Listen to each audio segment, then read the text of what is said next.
Hello everybody, welcome to another Valheim video.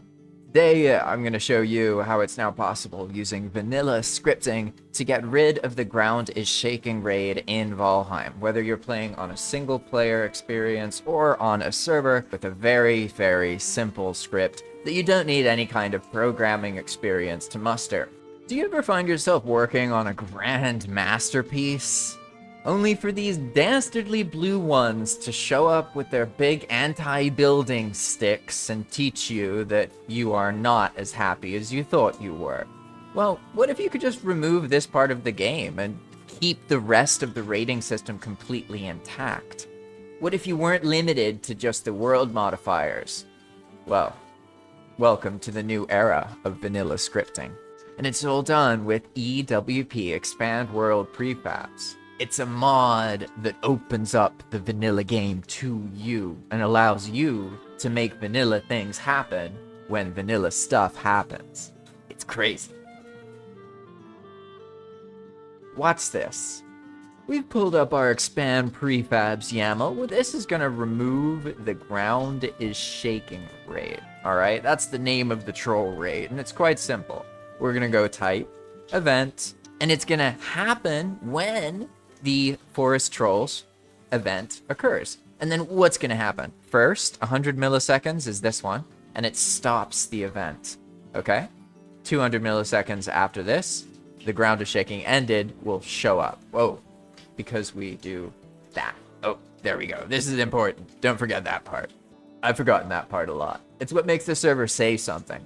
These commands here require you to have server Devcommands installed. Okay? But all of the other players on the server don't need any of this. Make sense? So when you invite someone over, they're fully vanilla. They don't need server Devcommands or EWP. That's the magic of it. So, I want to tell you that it's this simple.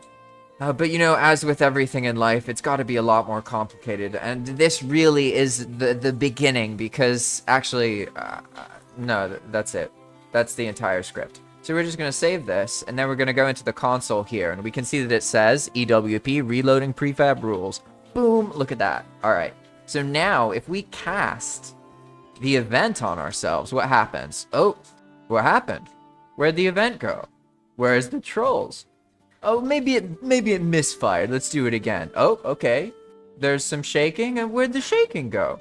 Boom, look at that. No more ground is shaking raid. And not just that, but you can easily tweak this logic to apply this to any raid that you want to end and you want to remove. And this allows you a greater degree of control over the raids on your Valheim experience, whether you're playing on single player or on multiplayer.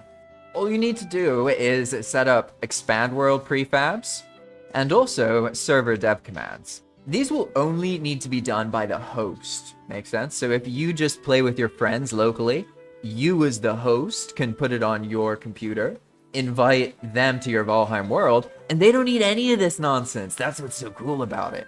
And let's say you're managing a server. Well, that's a whole other world. If you want to learn more about that, check out the public Valheim server that I run that's fully scripted with loads of altered mechanics. I try and take what I love about Valheim and make it more long-lasting. This is a server that people come and go to over time, and everyone leaves their mark on the path. And the path is so long that there's always more spots to build and fortify. So if you want to check it out, check out Path of Magic there. There's nothing quite like making a mechanic or a change or a new feature, and then seeing someone else do something similar. So if you want to learn more about that, you can check all of that out there. Thanks for watching, and I hope that you have a wonderful day. Bye-bye.